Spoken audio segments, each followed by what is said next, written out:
Hi, this is Esther Hall, your college strategist, and today I want to just get on and talk about the ACT and the new changes that are coming starting in September of 2020.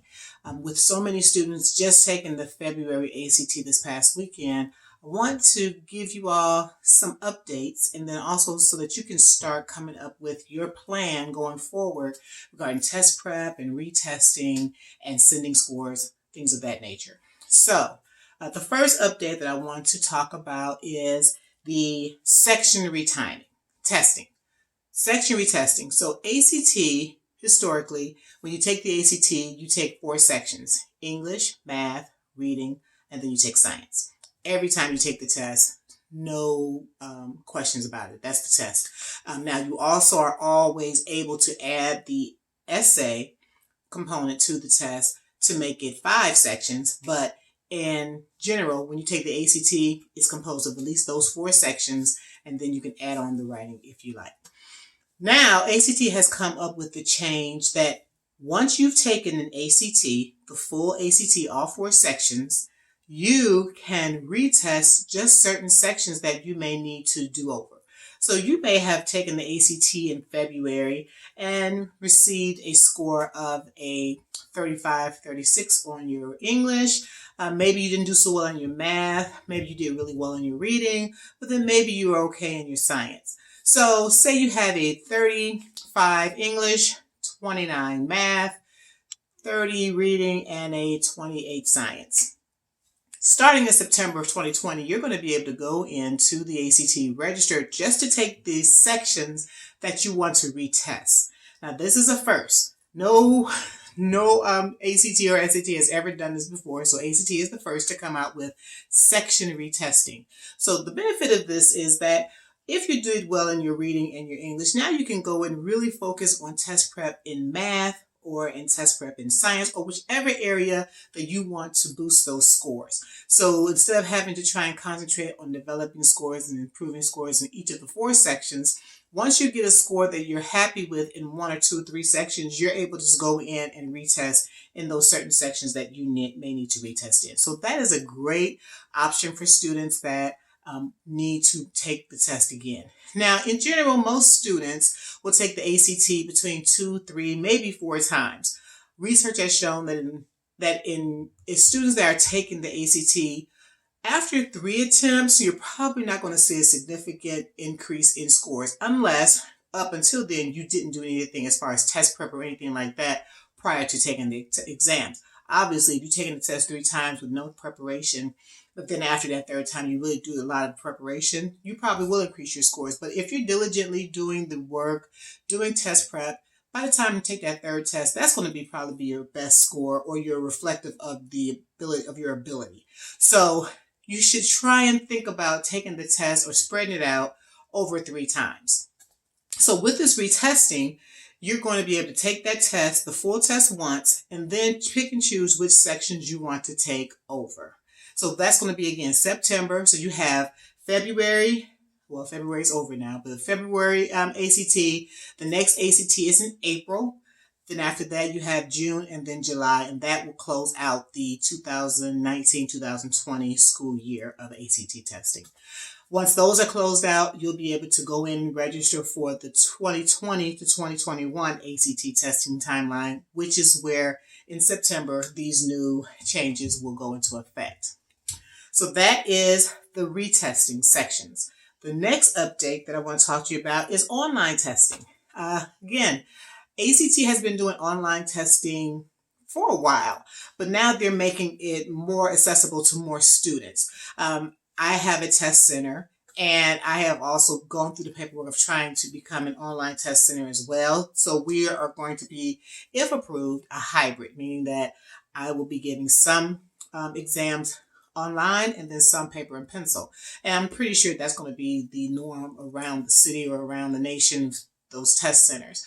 The benefit of online testing is you're going to be able to take the exam and then have your scores back, ACT is saying, in 2 business days. So if you take a test on a Saturday, which is going to be most students will take it on a Saturday, you can get your scores back at the latest by Wednesday, which is that second business day after taking the exam. So that's going to be really beneficial as far as seeing awareness. Where are you? How soon can you start doing test prep? Do you need to take the test over? Can you send your scores now that you've got a test score that you probably could be happy with or that you've done? So 2 days as compared to in the past 3 to 8 weeks to get your scores back. So that's going to be another plus that's going to be beneficial to students taking the ACT online, is that you do now have the option of taking it and having those scores back really quickly in 2 business days. The last update that I want to share with you is the SuperScore. SuperScore is probably going to be the most controversial because it's not just you making these decisions, it's colleges. Colleges have their own ACT policies, as those scores that they will accept, meaning when they want scores, first of all the colleges that you apply to, they want those scores coming from the test agency. So if you take the ACT, you want those scores sent to ACT, then ACT needs to send them. You have to go through ACT and have those scores sent. Now, some on an odd occasion may accept them on your high school transcript, but the majority overall would like your scores sent from the testing agency. So, with the SuperScore, students will now have an ability to show their best scores in each of those sections. A SuperScore consists of 4 sections, your highest 4 sections, regardless of the test date, added together and divided by 4, and that is your new composite. So had you taken the test 3 times, you will have 3 different composites, or they may be the same if your scores didn't change much.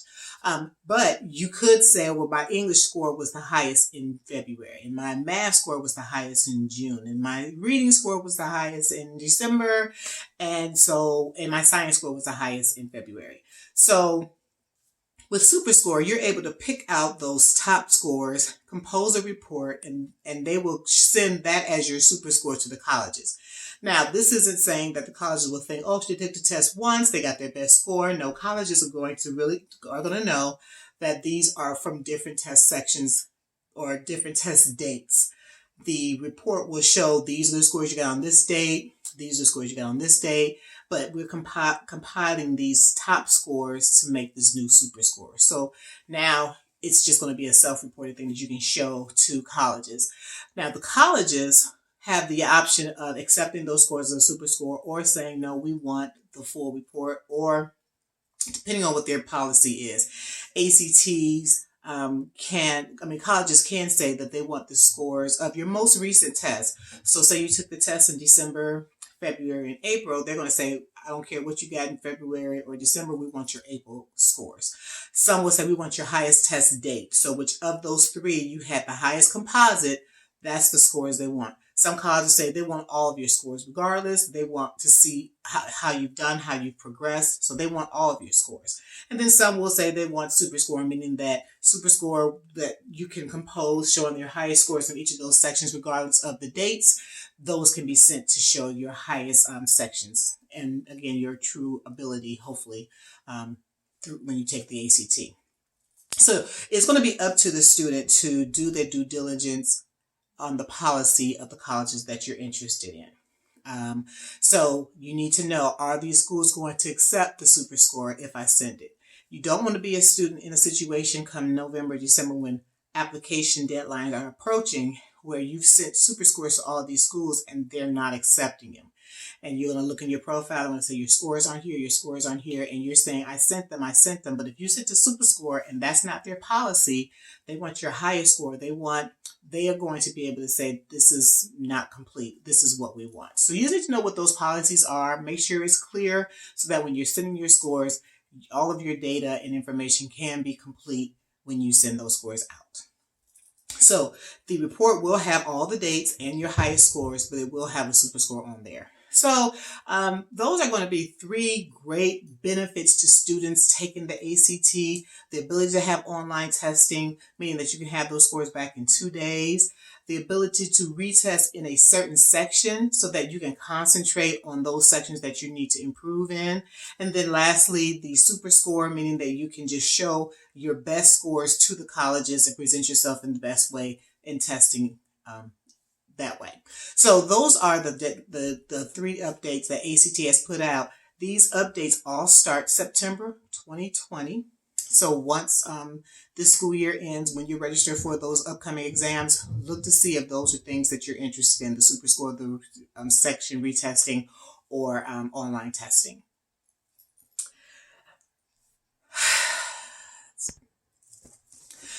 Next, I want to talk about test preparation. So between testing, like I said, students will take the test 2 to 3 times before they kind of get their best score.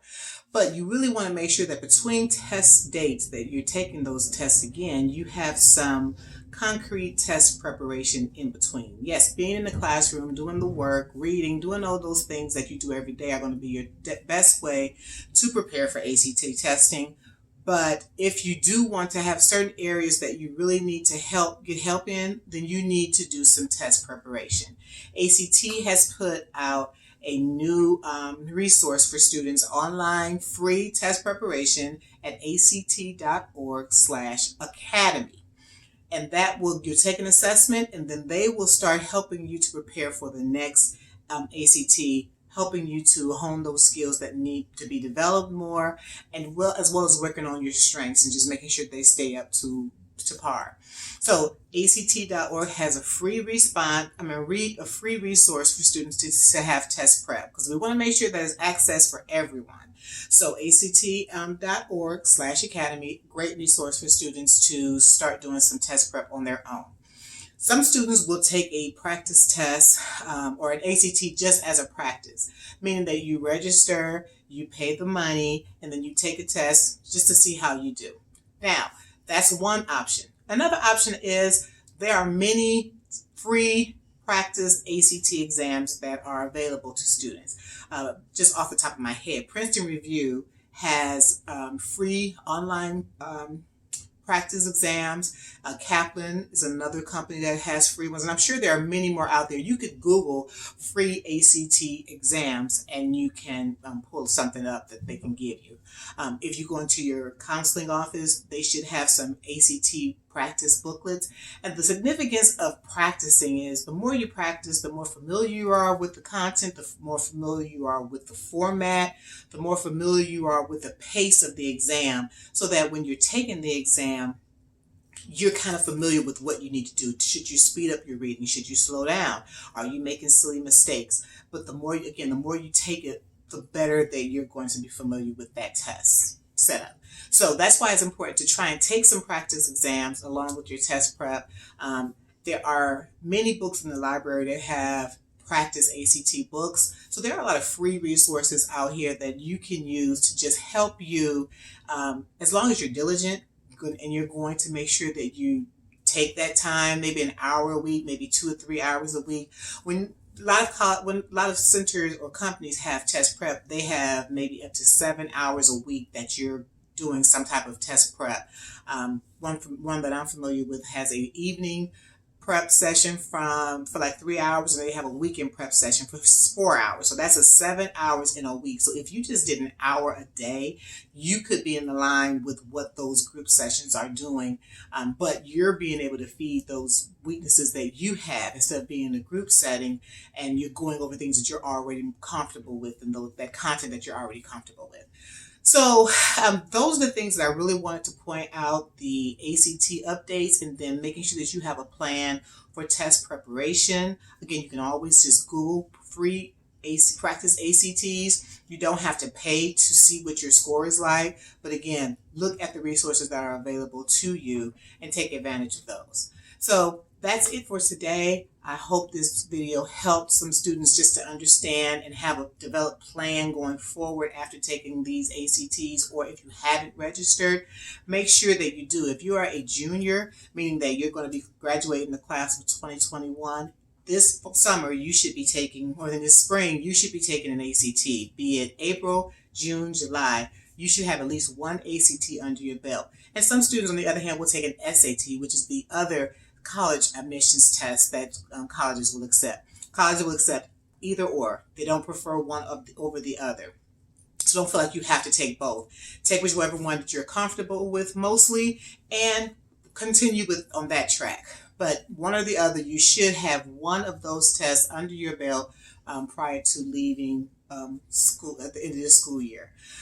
And then you can have a plan developed over the summer. So register at act.org/student to take the ACTs, and fee waivers. If you qualify for free or reduced lunch, that's one easy way to know that there are fee waivers available. This year, students have two free waivers to take the ACT.